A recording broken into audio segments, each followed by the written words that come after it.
Last lecture में हमने देखा पोटेंशियल डिफरेंस जिसे विभवांतर बोलते हैं, और उसके लास्ट लेक्चर में हमने देखा था करंट इलेक्ट्रिसिटी। अगर वो वीडियोस पहले नहीं देखे तो वो वीडियोस जाके देखो, लिंक डिस्क्रिप्शन में दिया हुआ है, वहाँ से जा करके देख सकते हो।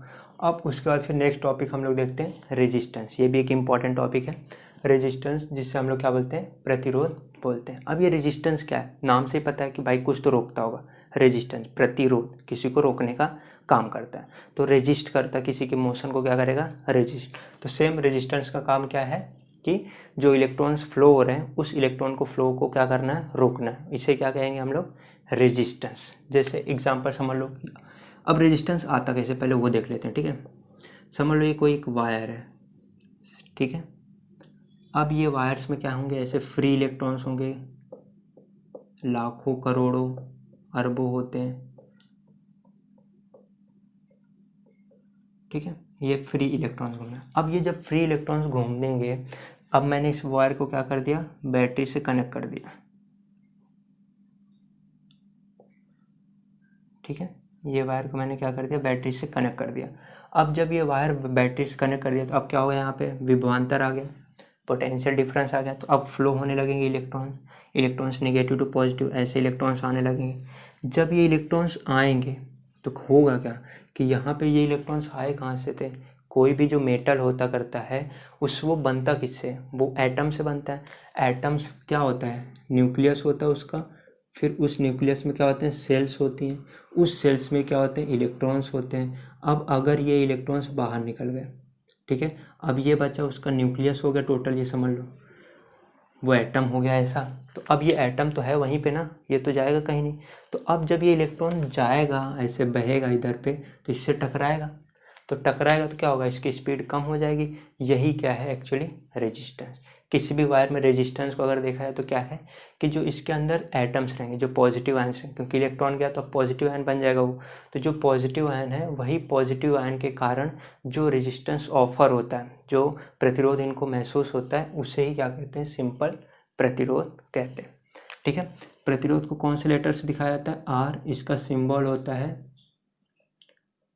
ये ऐसे प्रतिरोध को दिखाया जाता है, ये सिंबल है प्रतिरोध का, कैपिटल आर से दिखाया जाता है। तो पहले तो समझा प्रतिरोध है क्या है, कैसे डेवलप होता है। अब इसको समझने के लिए थोड़ा सा एक नियम देखते हैं हम लोग, ओहम का नियम। क्या देखते हैं, ओहम का नियम। तो ओहम का नियम क्या है,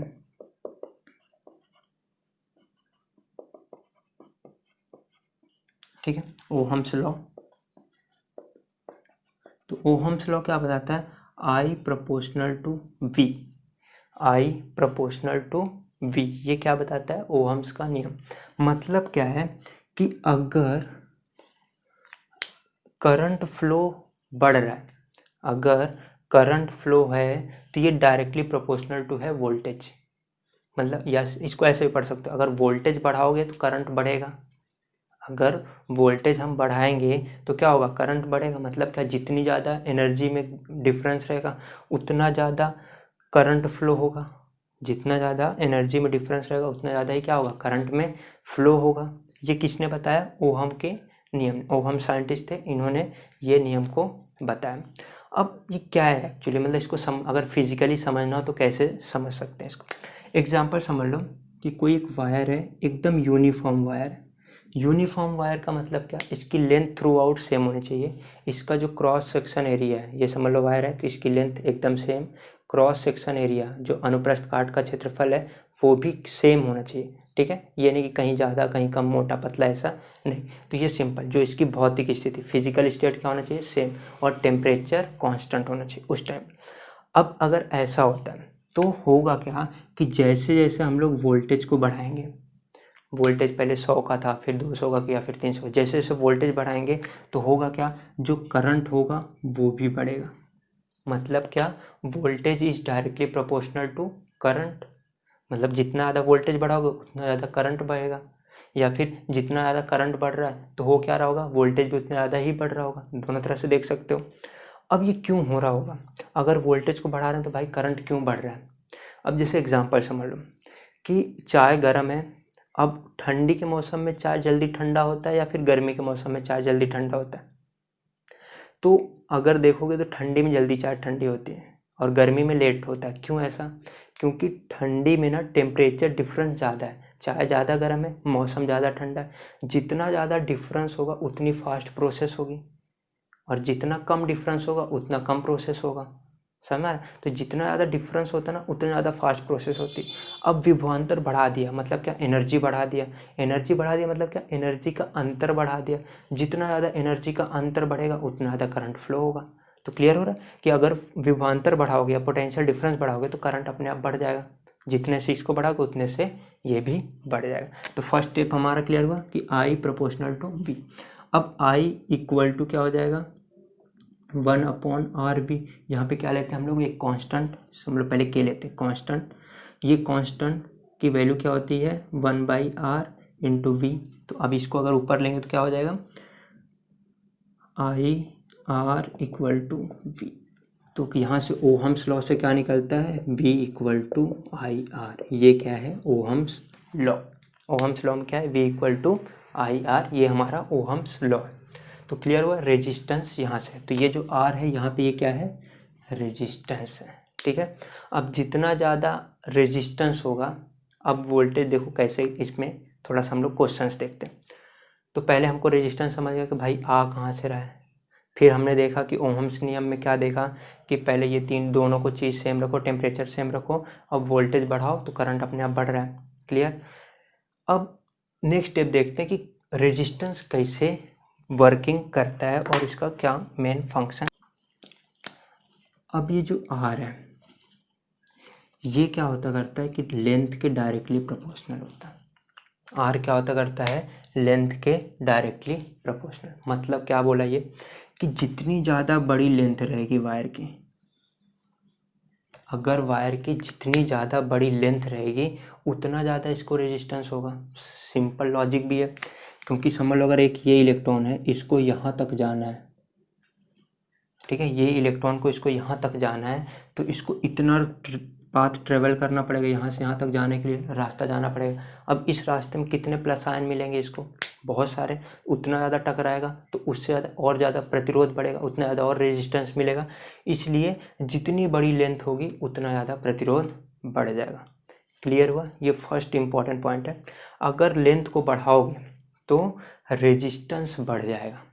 फर्स्ट पॉइंट क्लियर हुआ? इसलिए अगर इसको क्लियर ऐसा देखा जाए कि R equal to R/L propose equal to K, मतलब constant R/L equal to R/L equal to K। तो इसलिए एक फॉर्मूला यहाँ पे इम्पॉर्टेंट है, R/L1 इक्वल टू R2/L2। यहाँ पे क्वेश्चन क्या समझ लो, बोला कि भाई अगर ये वायर को आधा कर दिया गया तो इसका रेजिस्टेंस कितना हो जाएगा? आधा। अगर ये वायर पहले 6 मीटर की थी, इसका रेजिस्टेंस था 6 ओहम, 6 ओहम था, बोला कि इसका आधा कर दिया 3 मीटर का, तो इसका रेजिस्टेंस भी क्या हो जाएगा? 3 ओहम। क्योंकि डायरेक्टली प्रोपोर्शनल है, जितना ये बढ़ेगा उतना ये भी बढ़ेगा, जितना ये घटेगा उतना ये भी घटेगा। ठीक है। तो डायरेक्टली प्रोपोर्शनल ये होता है कि समानुपाती है, जितना वो बढ़ेगा उतना ये भी बढ़ेगा, जितना वो घटेगा उतना ये भी घटेगा। तो फर्स्ट स्टेप हमारा ये क्लियर हो। सेकेंड स्टेप, जो टेम्परेचर आर है वो टेम्परेचर के भी डायरेक्टली प्रोपोर्शनल है। अब ये क्या बोल दिया? मतलब कि अगर टेम्परेचर हम लोग बढ़ाएंगे तो रेजिस्टेंस बढ़ रहा है, अगर हम लोग टेम्परेचर बढ़ाएंगे तो क्या हो रहा है? रेजिस्टेंस बढ़ रहा है। मतलब क्या हुआ ये कि रेजिस्टेंस क्यों बढ़ रहा है कि अब देखो एग्जांपल कि ये इलेक्ट्रॉन था, अब ये इलेक्ट्रॉन तो यहाँ पे भाग रहे हैं, अब टेम्परेचर मिला तो इलेक्ट्रॉन के पास और एनर्जी आ गई, बैटरी तो पहले से एनर्जी दे रही है, प्लस टेम्परेचर है तो और एनर्जी मिल गई, तो इसको तो और फास्ट जाना चाहिए, तो रेजिस्टेंस कम हो जाना चाहिए। लेकिन वहाँ पे हो क्या रहा है प्रॉब्लम कि भाई ये जो पॉजिटिव आयन है इसको भी तो एनर्जी मिल रही है, अब इसको भी एनर्जी होगी तो ये और वाइब्रेट करेंगे, ये और वाइब्रेट करेंगे तो और ज़्यादा, जैसे जा रहा फिर दबा देंगे ऐसे ऐसे, तो और रेजिस्टेंस प्रोड्यूस हो जाएगा। इसलिए जितना ज़्यादा टेम्परेचर बढ़ाएंगे तो रेजिस्टेंस भी बढ़ना स्टार्ट हो जाता है। ठीक है। मतलब कि टेम्परेचर और रेजिस्टेंस में भी प्रॉब्लम, कि अगर टेम्परेचर बढ़ाओगे तो रेजिस्टेंस बढ़ जाएगा। क्यों बढ़ रहा है? क्योंकि यहाँ पे प्रॉब्लम इस पे कि अगर पॉजिटिव आयंस भी फ्लो, मतलब कि उनका वाइब्रेशन ज़्यादा होने की वजह से रेजिस्टेंस बढ़ जाएगा। तो ये दो मेन इंपॉर्टेंट पॉइंट्स। और एक पॉइंट क्या है? R is inversely proportional to area.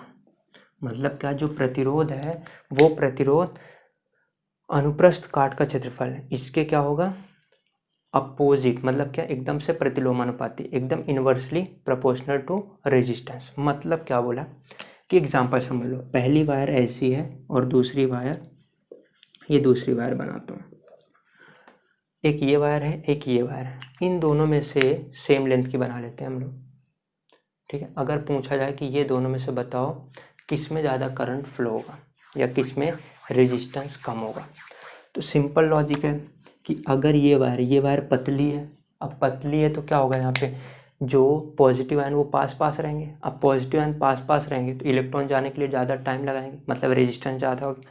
इस केस में क्या होगा, ये इलेक्ट्रॉन है, ये पॉजिटिव आयन है समझ लो, ठीक है, एल्यूमिनियम का हम लोग बना रहे हैं, तो इनके बीच में कुछ तो जगह होगी, तो इस चक्कर में क्या होंगे, इलेक्ट्रॉन्स ईजिली पास हो सकते हैं। तो इसलिए जितनी मोटी वायर रहेगी उतना ज़्यादा प्रतिरोध कम हो जाता है। मतलब क्या, resistance is inversely proportional to area of cross section. तो जो एरिया जितना ज़्यादा हो उतना कम प्रतिरोध होगा। समझने, सिंपल है यार, मोटी पाइप से कोई भी जा सकता, पतली पाइप से ज़्यादा रेजिस्टेंस मिलता है, तो इसलिए वहाँ पे प्रॉब्लम होने के चांसेस बढ़ जाते हैं। तो ये सिंपल समझा। तो पहला लेंथ, दूसरा टेम्परेचर और तीसरा एरिया। अब यही तीनों को मिला करके बन के आ जाता करता है दोनों को, R is proportional to L and R is inversely proportional to A। तो यहाँ पे एक कांस्टेंट आता करता है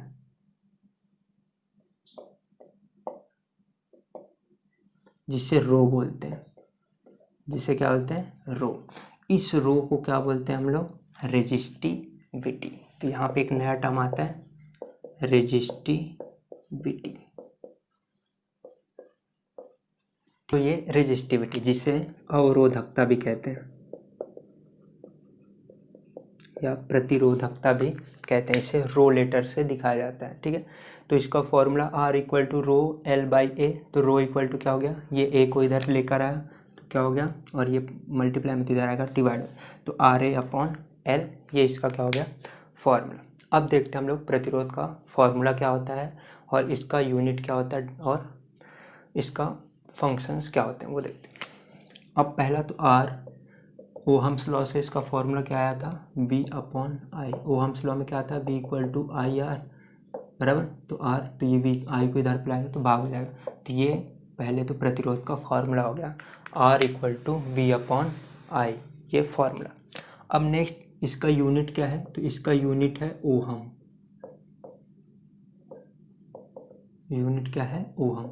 ओहम क्या था, एक साइंटिस्ट थे, वही जो ओहम का नियम था उनसे ही ये डिराइव हुआ, तो इसलिए इनका यूनिट क्या दे दिया, ओहम दे दिया। अब अगर ओहम यूनिट ना लिखें तो क्या लिखें, फॉर्मूला के अकॉर्डिंग, बी मतलब क्या, वोल्ट अपॉन एम्पियर, ठीक है। तो अगर बोला कि ओहम से रिलेटेड करो एक और यूनिट तो क्या रहेगा दूसरा, फॉर्मूला के अकॉर्डिंग वोल्ट अपॉन एम्पियर।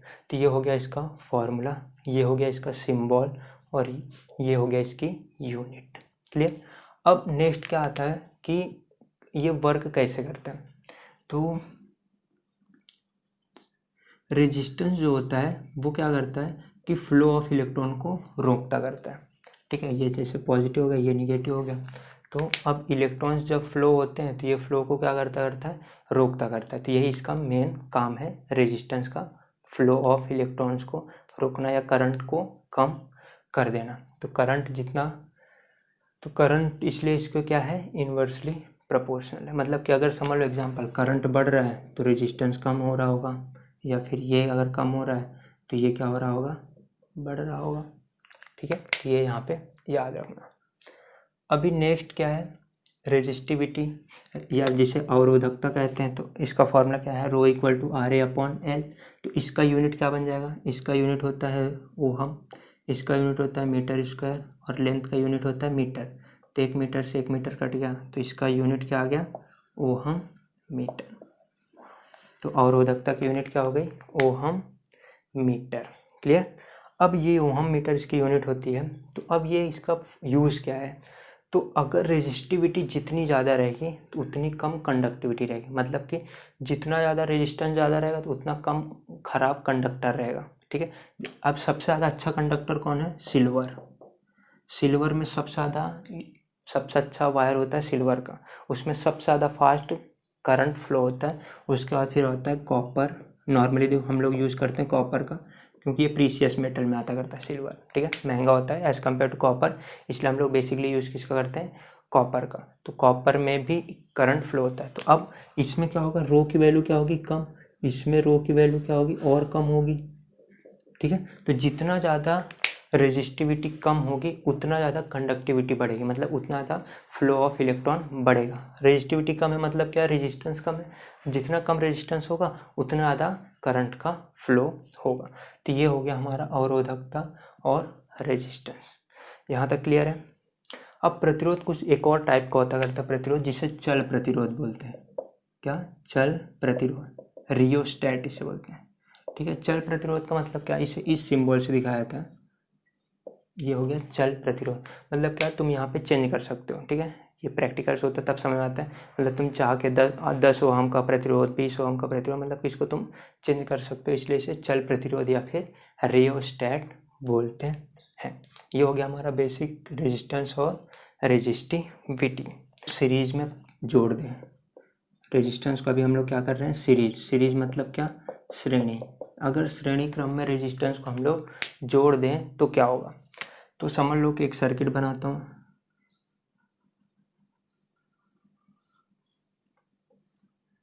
ये एक बैटरी लगा दिया मैंने, ठीक है, पॉजिटिव, बड़े वाले को पॉजिटिव देने का, छोटे वाले को नेगेटिव, ठीक है। फिर मैंने 3 वोल्ट मीटर फिक्स कर दिया, V1 V2 और V3। यहाँ से करंट फ्लो हो रही है,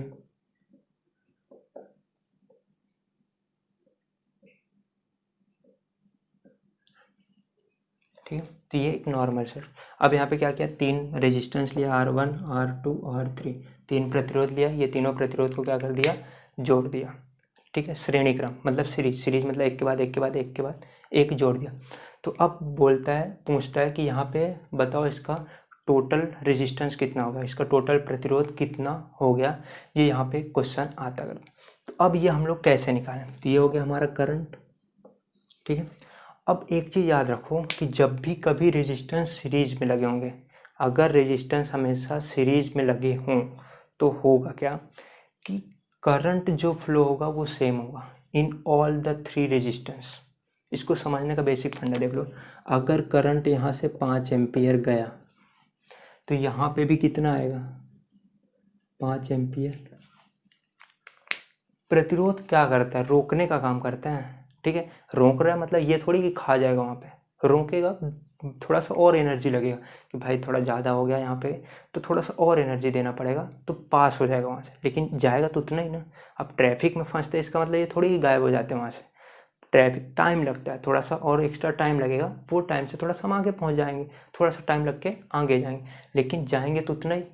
तो अगर करंट 5 एम्पियर यहाँ पे है तो 5 एम्पियर भी यहाँ पे आएगा, बस फ़र्क ये है कि जितना ज़्यादा रेजिस्टेंस होगा उतना ज़्यादा हमको वहाँ पे थोड़ा सा एनर्जी देना पड़ेगा। भाई रेजिस्टेंस ज़्यादा, थोड़ा और धक्का मार, रेजिस्टेंस ज़्यादा, थोड़ा और धक्का मार, ज़्यादा प्रतिरोध और धक्का मार, तो धक्का मार मार के हम लोग पहुँचा तो लेंगे 5। तो इसलिए कभी भी सीरीज या श्रेणी क्रम में प्रतिरोध लगे हैं तो ये चीज़ याद रखना कि उसमें जो करंट होगा वो हमेशा सेम फ्लो होगा। ये तीनों में से करंट क्या होंगे, फ्लो सेम होंगे। क्यों होंगे, समझ में आ रहा है, ये खा नहीं लेते हैं रेजिस्टेंस, बस स्लो कर देते हैं उसको, क्लियर। अब नेक्स्ट देखते हैं कि जो वोल्टेज लगा है, ठीक है, यहाँ पे एक बड़ी बैटरी लगाई V। अब यहाँ पे वोल्टेज ना बस सब में अलग अलग आया। अब जैसे एग्जांपल समझ लो, अगर ये रेजिस्टेंस 5 ओहम का है, ये रेजिस्टेंस 10 ओहम का, ये रेजिस्टेंस 15 ओहम, यहाँ पे कम प्रतिरोध है तो इसको कम एनर्जी देनी पड़ेगी। वोल्टेज मतलब क्या, कम एनर्जी देनी पड़ेगी, तो कम एनर्जी से ये काम चल जाएगा। इस पे थोड़ा ज़्यादा है तो इसमें थोड़ा और एनर्जी देनी पड़ेगी, इसमें और ज़्यादा है तो इसमें थोड़ा और एनर्जी देनी पड़ेगी इसको बाहर निकालने के लिए। तो इसलिए क्या होगा यहाँ पे कि जितना ज़्यादा रेजिस्टेंस बढ़ता जाएगा उतना ज़्यादा एनर्जी थोड़ा सा पुश देना पड़ेगा करंट को बाहर निकालने के लिए। तो इस प्रकार से current in the sense electron को बाहर निकालने के लिए थोड़ा और एनर्जी देनी पड़े। इसलिए ये 12 वोल्ट का है, समझ लो, अगर ये 12 वोल्ट का एग्जाम्पल के तौर पे, तो ये इसको 3 देगा, ये इसको समझ लो 6 देगा, 6, ये 5 पकड़ लो, 5 3 8, नहीं इसको और कम पढ़ लो, 7 और 3 4 5, ठीक है। तो मतलब समझ लो, अगर इसको एग्जाम्पल के तौर पे फिक्स नहीं है, अगर ये समझ लो 3 है, अगर इसको 3 लग रहा है तो इसको थोड़ा ज़्यादा लगेगा 4 लगेगा, इसको और ज़्यादा लगेगा 5, तो टोटल कितना हो जाएगा 12, क्योंकि है तो 12 भाई देकर ये टोटल एनर्जी 12 देगा। अब ये 12 में से ये डिस्ट्रीब्यूट कर लेंगे, भाई मेरे को इतना चाहिए तो मेरे को इतना दे दे, ये बोलेगा भाई यहाँ पे ज़्यादा रेजिस्टेंस, थोड़ा मेरे को थोड़ा ज़्यादा दे दे अपने से, ये बोलेगा भाई मेरे पास सबसे ज़्यादा रेजिस्टेंस है, मेरे को और ज़्यादा दो। तो इस प्रकार से लोग रेजिस्टेंस में अपने अकॉर्डिंग जो 12 वोल्ट की बैटरी है, ये 12 वोल्ट की बैटरी का जो विभवांतर है वो बांट लेंगे। तो यहाँ से क्या समझ में है कि जो मेरा टोटल विभवांतर रहेगा वो क्या रहेगा, V1 plus V2 plus V3। Clear. तो ये V1 को क्या लिख सकता हूँ मैं, I इंटू R1। ओहम का नियम याद करो, ओहम के नियम में क्या था, V इक्वल टू IR। तो यहाँ पे V1 को क्या हो जाएगा, IR1 प्लस IR2, करंट तो सब में सेम होना चाहिए, ठीक है, प्लस IR3। क्लियर। अब यहाँ पे क्या होगा, ये भी क्या है वोल्टेज, टोटल वोल्टेज इस सर्किट का, तो टोटल वोल्टेज का करंट कितना है I। अब ये टोटल का रेजिस्टेंस कितना होगा समझ लो, RS, टोटल रेजिस्टेंस कितना मान लेते हैं RS, तो यहाँ पे क्या होगा I कॉमन ले लेते हैं, तो R1 plus R2 plus R3, I से I कट गया तो यहाँ पे बचा गया RS equal to R1 plus R2 plus. तो अगर रेजिस्टेंस को सीरीज में जोड़ा, रेजिस्टेंस को क्या हो गया सीरीज में जोड़ दिया, तो उसका जो रिजल्टेंट रेजिस्टेंस आएगा, रिजल्टेंट मतलब क्या, परिणामी प्रतिरोध जो आएगा वो, या कुल प्रतिरोध जो आएगा वो तीनों को एडिशन करने पे आएगा। जिस 2 होंगे तो 2 का, 3 होगा तो 3 का, 4 होगा तो 4 का, चारों या तीनों का एडिशन हो करके निकलेगा। मतलब क्या कि जैसे एग्जांपल यहाँ पे कितना था 5, 10, 15, तो टोटल इसका कितना हो जाएगा 30, तो इसका टोटल रेजिस्टेंस कितना हो गया ये सर्किट का 30 ओहम, इतना सर्किट का रेजिस्टेंस हो गया। अब ये हम सर्किट ये सीरीज में हम लोग क्यों लगाते करते हैं, जब अपने को रेजिस्टेंस ज़्यादा चाहिए रहता है। कहाँ पे समझ लो एग्जांपल के तौर पे हम लोग लगा, जैसे पानी गर्म करना है, पानी गर्म करने के लिए हमको रेजिस्टेंस ज़्यादा लगाना पड़ेगा। रीज़न क्या है, क्योंकि जितना रेजिस्टेंस लगाएंगे उतना ज़्यादा एनर्जी मिलेगी, जितना ज़्यादा एनर्जी मिलेगी उतना जल्दी पानी गर्म हो जाएगा, तो इसलिए ये हम लोग को करना पड़ेगा। तो ये हो गया फर्स्ट सीरीज। अभी नेक्स्ट देखते हैं पैरेलल। सो अभी रेजिस्टेंस को हमने किस में लगा दिया, पैरेलल, समांतर क्रम में। मतलब क्या कि प्रतिरोध को एक के ऊपर एक के ऊपर एक लगाया, मतलब एक इधर एक इधर एक इधर ऐसे लगा दिया। तो अब इस केस में टोटल रेजिस्टेंस कितना आएगा, तो अब यहाँ पे देखो कि ये यहाँ से करंट फ्लो हो रहा है आई, फिर ये करंट जब यहाँ पे पहुँचेगा, तो करंट जब से यहाँ पे पहुँचा तो इसको कन्फ्यूजन आएगा। पहला कन्फ्यूजन क्या आएगा, पहले तो देखेगा कि भाई रेजिस्टेंस कहाँ पे ज़्यादा है, ठीक है। अब समझ लो अगर रेजिस्टेंस R3 का रेजिस्टेंस ज़्यादा है तो ये क्या सोचेगा कि भाई रेजिस्टेंस ज़्यादा है यहाँ पे, तो ज़्यादा टेंशन नहीं लेने का, यहाँ पे नहीं जाने का अपने को। क्योंकि अगर समझ लो एग्जांपल अपने को समझ लो कि 3 रास्ते हैं, एक जगह पे तुम जाके फंस गए, 3 रास्ते हैं। अब 3 रास्तों में तुम कौन सा रास्ता चुनोगे, जहाँ पे सबसे कम प्रतिरोध हो, रेजिस्टेंस जहाँ पे तुमको कम मिले, या ट्रैफिक कहाँ पे कम होगा उसी रास्ते में हम लोग जाना चाहेंगे। तो सेम करंट भी वही सोचेगा कि भाई यहाँ पे जाऊँगा तो फंस जाऊँगा, ज़्यादा चांसेस है, इसलिए मैं क्या करता हूँ कि आसान वाला रास्ता निकालता हूँ। मतलब क्या, जहाँ पे रेजिस्टेंस कम है, तो जहाँ पे रेजिस्टेंस कम है वो वहाँ से जाना स्टार्ट होगा। मतलब क्या कि जिसमें रेजिस्टेंस कम, करंट भाग जाएगा। मतलब क्या कि करंट ज़्यादा कहाँ पे जाएगा, जहाँ पे रेजिस्टेंस कम होगा। समझ में आ रहा है क्यों होगा, क्योंकि करंट को भाई जाना है दूसरे जगह पे, तो उसके लिए बेस्ट ऑप्शन क्या है कि भाई प्रतिरोध कम हो, रेजिस्टेंस कम हो, इसलिए क्या करेगा ये दूसरा रास्ता अपनाने की कोशिश करेगा।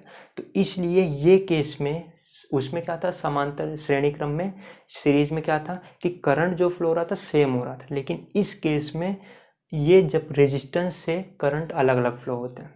यहाँ से अगर 5 एम्पियर गया है तो 5 एम्पियर यहाँ पे भी होगा, 5 एम्पियर यहाँ पे भी निकल के आएगा, 5 एम्पियर यहाँ पे भी निकल, करंट गायब नहीं होगा। लेकिन जब ये रेजिस्टेंस से जाएंगे तो ये रेजिस्टेंस से करंट अलग अलग फ्लो होगा। यहाँ पे क्या होगा, करंट अलग अलग फ्लो होगा। वहाँ पे क्या हो रहा था, तीनों रेजिस्टेंस से करंट सेम फ्लो हो रहा था, लेकिन ये केस में करंट अलग अलग फ्लो होगा। क्यों अलग अलग हो रहा है समझ में आ रहा है, क्योंकि जहाँ पे कम रेजिस्टेंस होगा वहाँ पे करंट ज़्यादा जाएगा, जहाँ पे ज़्यादा रेजिस्टेंस होगा वहाँ पे करंट कम जाएगा, विद्युत धारा कम जाएगी। तो इसलिए क्या हो गया यहाँ पे कि टोटल जो मेरा करंट आएगा, वहाँ पे हम लोग V लिए थे, क्यों V लिए थे, अब यहाँ पे वोल्टेज जो रहेगा तीनों के लिए क्या रहेगा सेम। क्यों सेम हो जाएगा? वोल्टेज, वोल्टेज इक्वल टू क्या होता है? आई इंटू आर। तो अब अगर रेजिस्टेंस कम है तो करंट ज़्यादा, ओवरऑल क्या हो जाएगा? सेम हो जाएंगे। अब जैसे समझ लो अगर ये रेजिस्टेंस ज़्यादा है तो यहाँ पे करंट कम आएगा, तो दोनों को मल्टीप्लाई हो करके। अब यहाँ पे ये आर कम है तो आई ज़्यादा, यहाँ पे दोनों समझ लो सेम है, तो अल्टीमेटली क्या आ जाएंगे? तीनों सेम ही आ जाएंगे। तो वोल्टेज क्या हो जाएगा? इसका सिमिलर आ जाएगा। तो वोल्टेज तो सेम है लेकिन करंट डिफरेंट होगा। तो मैंने करंट कितना भेजा था? आई, तो ये 3 में बट गया, I1 plus I2 plus I3। समझ में आ रहा? 3 में कैसे बट गया? क्यों 3 में बट गया? क्योंकि भाई जहाँ पे रास्ता साफ है वहाँ पे ज़्यादा जाएंगे, जहाँ पे कम है वहाँ पे, जहाँ पे ज़्यादा खराब है वहाँ पे कम जाएंगे। तो अब इस फॉर्मूले से हम लोग आई का फॉर्मूला क्या बन जाएगा? I equal to V upon R, ये वाला आर यहाँ पे आ जाएगा तो डिवाइड में हो जाएगा, तो इसलिए क्या हो जाएगा? B upon R. पी लिख दूंगा, पी मतलब क्या? पैरेलल। तो टोटल रेजिस्टेंस जो मेरा मतलब रिजल्टेंट रेजिस्टेंस आएगा वो आर पी रहेगा। आई वन के लिए क्या लिख दूंगा? V upon R one plus V upon R two plus V upon R three. तो वोल्टेज तो सेम है, तो बी से बी कट गया तो बचा क्या? 1 upon R P equal to 1 upon R one plus 1 upon R two plus 1 upon R three. तो अगर हम लोग रेजिस्टेंस को पैरेलल में जोड़ते हैं तो उसका जो रिजल्टेंट रेजिस्टेंस आता है उसका फॉर्मूला ये, उसमें क्या फॉर्मूला था? R P S equal to R one plus R two plus R three. तो ये हम लोग कब करते हैं? हम लोग कब पैरेलल या फिर समांतर क्रम में लगाते हैं? तो जब हमको सर्किट का रेजिस्टेंस कम करना होता है, जब हमको सर्किट का रेजिस्टेंस क्या करना होता है? कम करना होता है, तो हम लोग ये मेथड अपनाते हैं। अब एक एग्जाम्पल से हम लोग समझते हैं कि क्या डिफरेंस आता है यहाँ पे।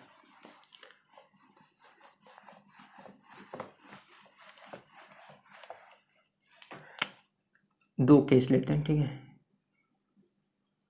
तो 1 ओहम का ये है, ये 2 ओहम है रेजिस्टेंस है, ये 3 ओहम रेजिस्टेंस।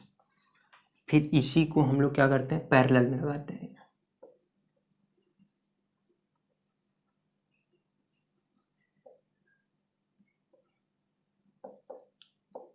ये भी 1 ओहम, 2 ओहम, 3 ओहम, ठीक है?